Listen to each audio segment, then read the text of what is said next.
something very cool. I was just thinking about it. You guys get to see me how I look when I wake up. Um, I literally just got up, just had some water and used the washroom, and I'm back here. So, perspective creates reality, and today's meditation is inspired by the emotion fear, more particularly the perspective of the demon fear. Now, don't think too much about what I just said there. I is not biblical in terms of or pop culture in terms of what that is. Demon, oh, scary. Biblical, it's someone's stuff and entities, and no, you are very much a part of everything that is, as is everything is very much a part of you, and larger entities that we may or may not be aware of are here to teach us and curate the experiences we have. Their job is not to experience life, their job is to help curate the experience of life by being those entities to provide for life. We here in the third dimension, we here on earth, alive, living life, able to, I have I have fingers on this hand, I have feelings on this hand, I have sensations, I have the ability to draw breath and continue to evolve through a cycle of time and have a unique experience that you can't have anywhere else within Source. It's only on a third dimensional base that you could have the experience that we have in now. Every other experience is unique in its own way and is by no way lesser than any other experience. But we're here on Earth, so the higher entities, larger bodies of consciousness aid to help us, whether it's an egregore of a god, or it's a perceived demon, something we look at as very negative, or an angel, something we look at as very positive. Now, take those two examples from biblical pop culture. We call them demon and angel. But one is just a very light mass of energy, and one is a very heavy, dark mass of energy. And both of them facilitate to us as teachers. I say this because I grew up really depressed, and I was in that dark, heavy space for a long time. And I made friends with the negative aspects of myself. Not to say I made friends with demons, but I like to look at it from that perspective. For a long time did. Demons in this context meaning the inner darkness within. If you sit in the abyss or you spend enough time in the abyss, you find the light. You can't find a light in a bright room. The room has to be dark for you to find that light. And a lot of you could relate to this. Anybody listening to this actually will be able to relate to just that same term. They've gone through a lot of hard stuff in life, and those hard things taught them lessons, and they were able to overcome the hardship. And from overcoming the hardship, and when the hardship shows up again, they have the experience to say, you know what, I can handle this. I did it before, I'll do it again. And they show up and they handle it and they move forward, and it becomes like clockwork. It becomes so easy to do these once very hard task. I say all of this because today's meditation is inspired by fear. And what rules fear? Well, the chakra responsible for fear is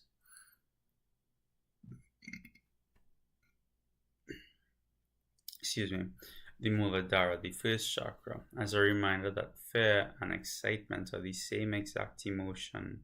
All that changes is your breathing and your perspective of the situation. Now, when we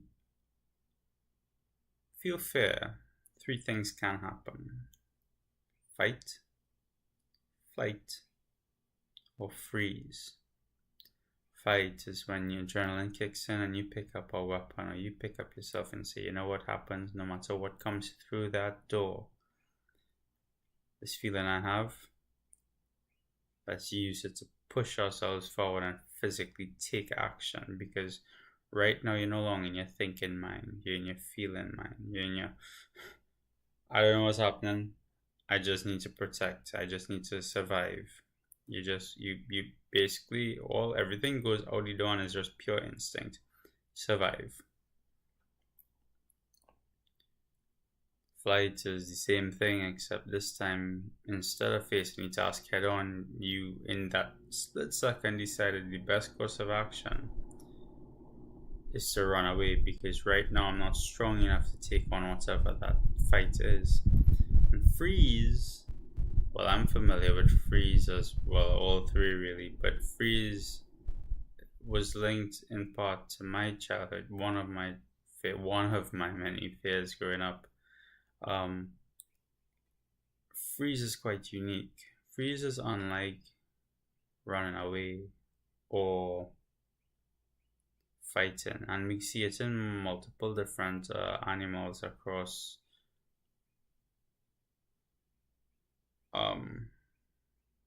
the animals we have here today, I guess. I can't give an example right now.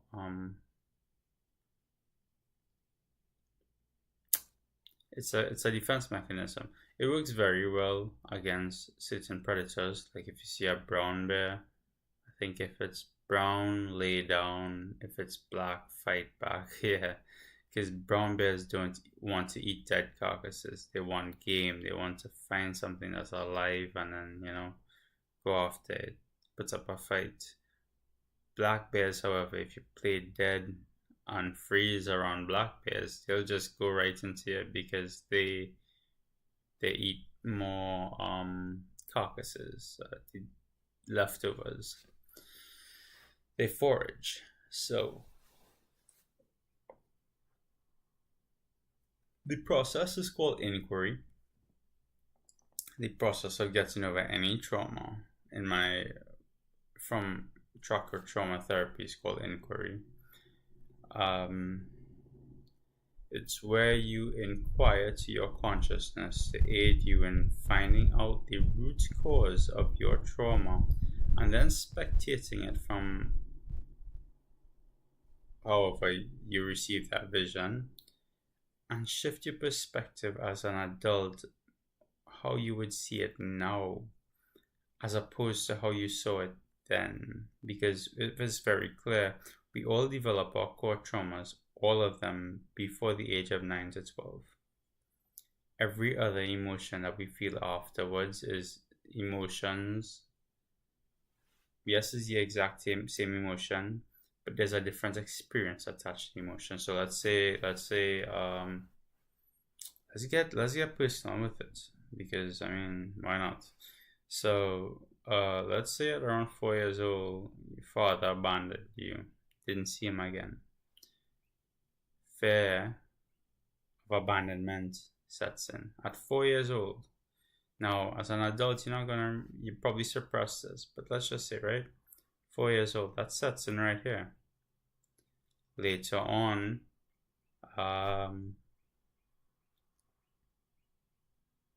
you have the opportunity to talk to people,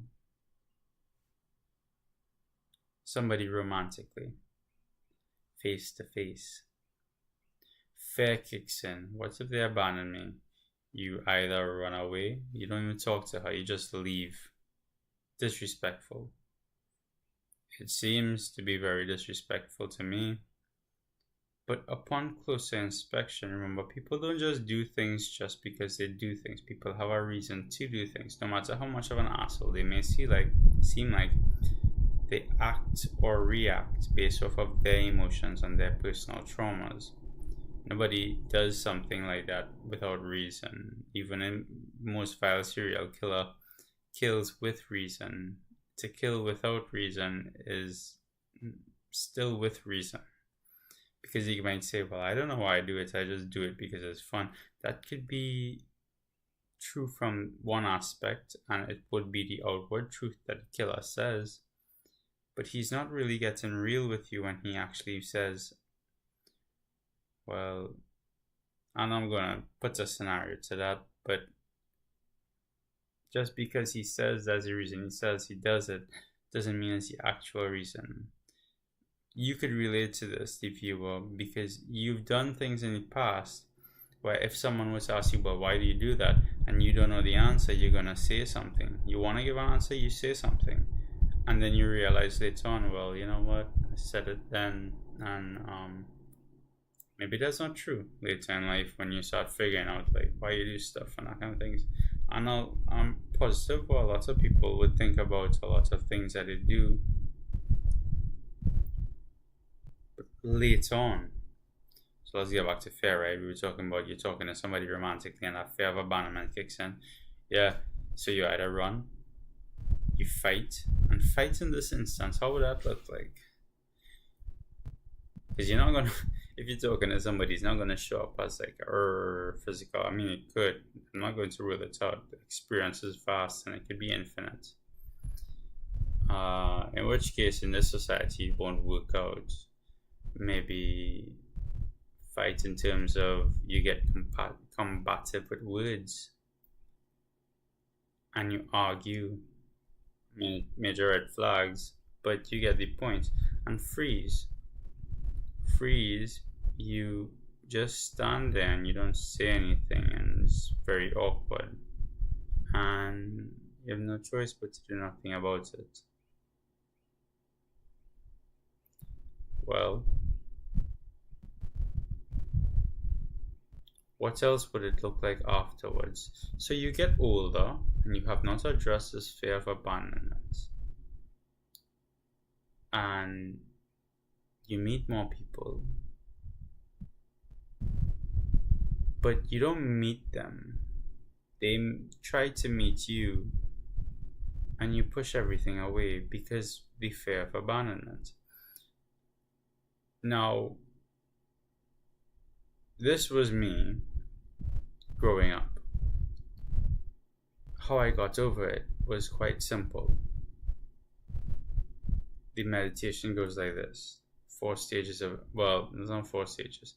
Inquiry goes like this, and it works for all of your trauma, all of your chakras, all of the experiences that you've had. But with the idea of emotion, you see, emotion is tied to memory. And if memory is tied to emotion and it goes back and forth, it means that we can access memory through emotion. So how do we do this? We sit, we calm ourselves, and we think of the last time we felt the specific emotion we're going to talk about. So it all links around, and you realize that you have to do this more times than one from many different aspects, because you may have a fear of abandonment on this side, then you have a fear of commitment on this side, and you have a fear of this, and you have a fear of that, and you have a fear of this, and a fear of that, and all of these fears work together to hinder you from growing. And that's just fear. We still haven't touched shame. I mean, we briefly talk about it, but we haven't really touched shame. We haven't touched control. The Manipura. Now, the first 3 chakras, in my opinion, is the most important in terms of physical experience. It's not the first few people go out and try to figure out, because the last 3, well, not last 3. The heart chakra is one that when you open up to love, and that self-love will push you through the rest of them. You could get through it just with love alone, which is what, if you really want to create change outwards, that's where you act from and try to touch other people in their hearts, because you instill the grain, you plant the seed of self-love, you plant the seed of love, you plant the seed of talking to myself and being kinder, and you express from there, right? But what happens with the higher chakras? Well, this one is jealousy, this one is the way you see, and this is connection straight to God. The last 3 chakras, and all of those they give you more perspective through reality. in the supernatural terms, which is why they're so exciting to go after. But you can't have if you develop in a tower, you're building a tower. You can't have shitty foundation and a well developed top. It's just gonna crash and fall. And you don't really want that in your life. That's called psychosis and a lot of different things.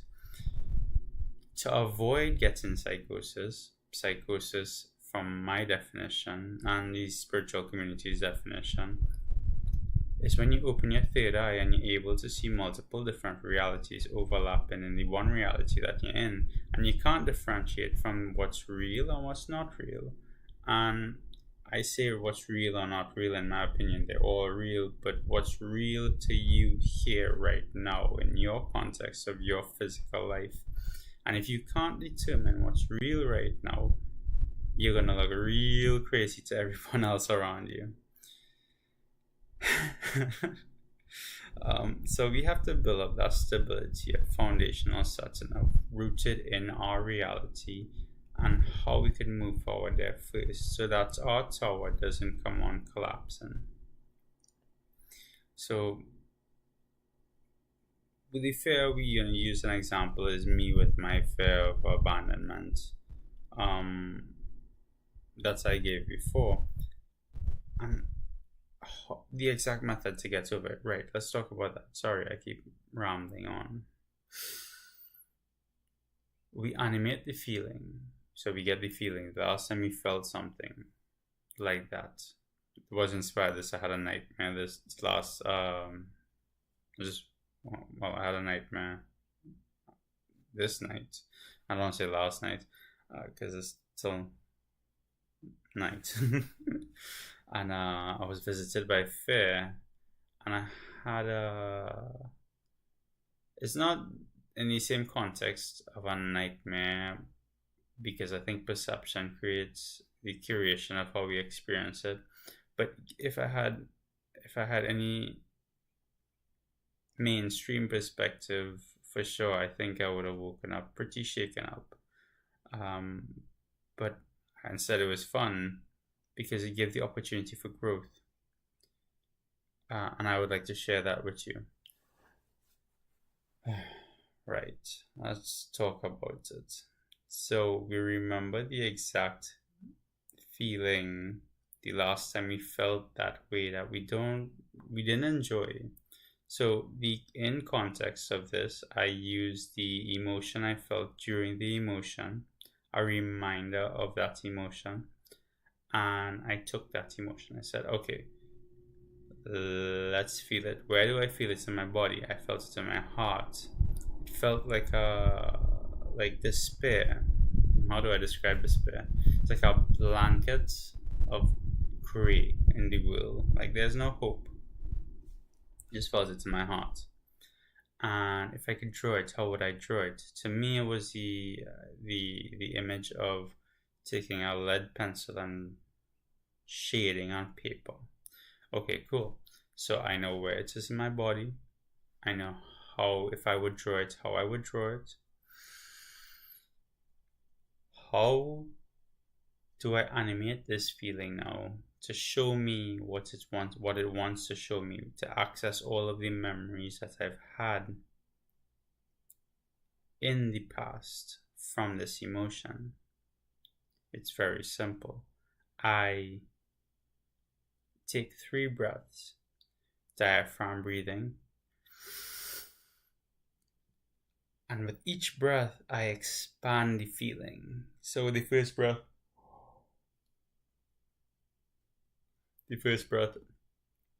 really centers in that feeling and starts to expand it out. The second breath pulls it open into my body. How does it feel in my body? As my entire body is experiencing this thing. Sometimes it could be like imagine, for me it was my entire body just feeling like full on that same feeling, just despair, just like there's no hope, there's just all bleak, there's no colors, there's nothing good in this world anymore. And then on the third breath, it fully expands out to all reality. That's all I could possibly experience. This is the only reality. And I asked myself, when was the last time I felt like this? Now, I'd like to pause right here. Let's put a footnote, a little bookmark here, and let's talk about the animation feeling, because not everybody's gonna have the exact same experience. Let's say you're having some type of constriction type of feeling, like some snake was the animated feeling, right? The idea of what you felt in your body was like a tightening around your heart, not a shade, a tightening around your heart, or a tightening around your stomach. And if you could draw it, you draw it as like a snake coiling around you and like constricting you. And so you could imagine on 3 breaths that it wraps itself around you until it squeezes you and you're actually feeling a tightness closing in on you. Yeah, so let's get back to that. I said this just now, so you get a better idea of how to address it for yourself. Of course, you could always book a reading with me and we could do a chakra trauma therapy where I could help you, just guide you through the entire process. And I say why it's so important to have a guide for this, because if you're not accustomed to it, what will happen is you're gonna address the emotion, you're gonna do inquiry, you're gonna see the perspective of what you experienced. Let me tell you this. If you go after the experience and you don't have the perspective to shape it yourself, all you'll do is re-experience the shitty experience that you had in the first place, so wanted to repress everything.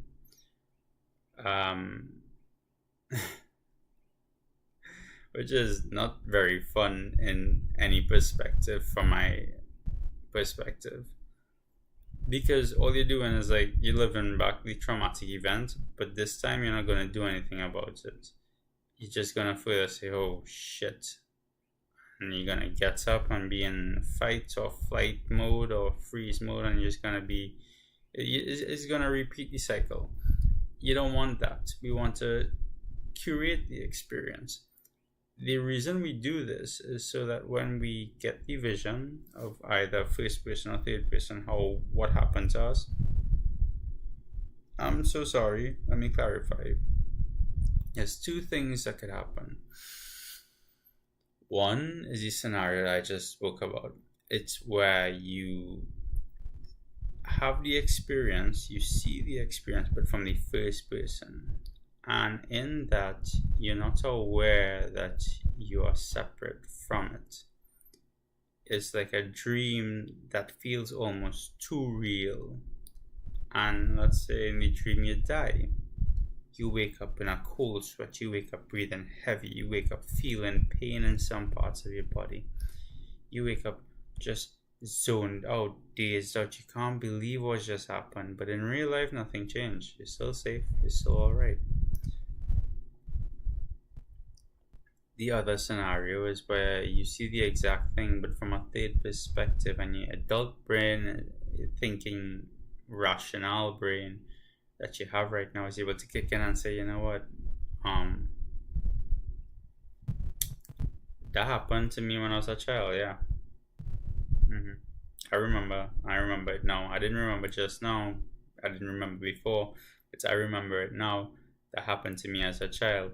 And so you're able to intellectualize your way somewhat through it, which is by no means any help long run, because what you don't do right after is you don't sit with your inner child and help them get through the process, because now you understand that, okay, you're able to rewrite the past from your perspective.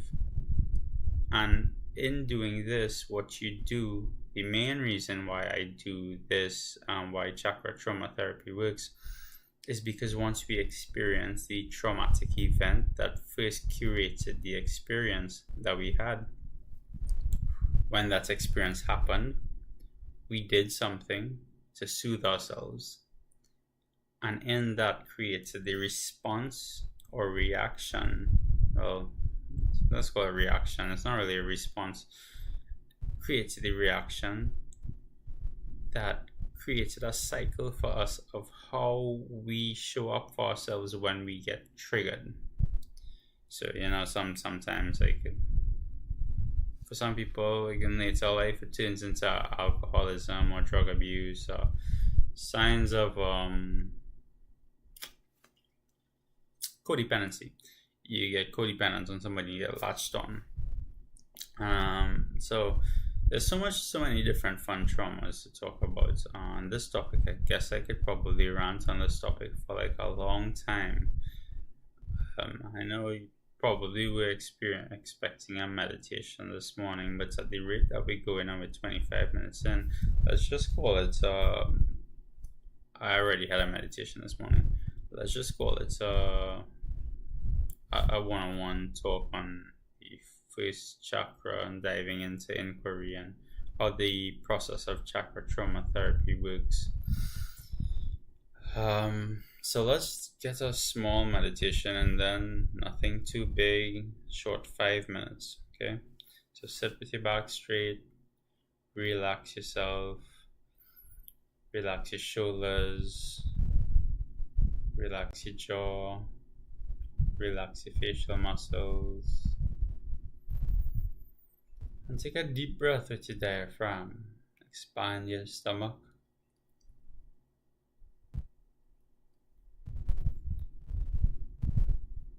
And exhale. Let's do this a couple more times. So breathe normally like this. Deep breaths. Allowing your lungs to sink down into your stomach and push your stomach out. Exhale fully. So to become aware of the breath, how it feels like when your lungs expand, what it feels like when your lungs contract.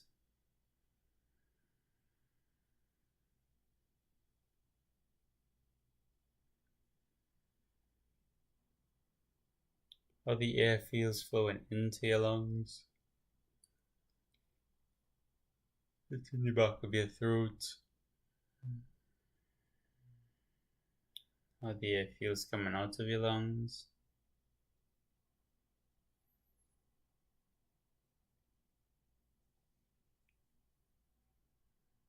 How the air feels by your nose as it exits your body.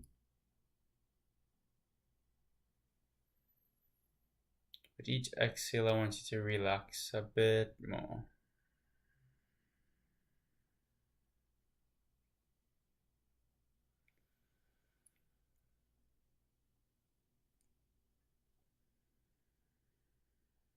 You have a full day ahead of you today, and no matter what you have ahead of you today, right now, in this very moment, you are presently safe.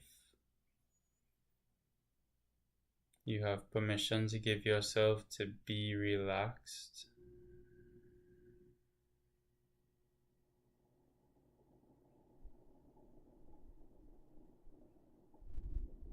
Just focus on your breath. The in, the out.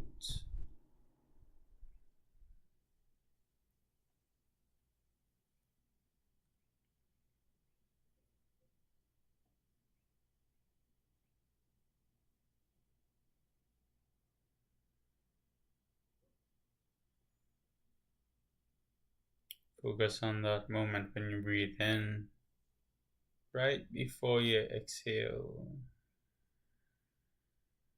How it feels in your lungs.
Okay, open your eyes slowly now.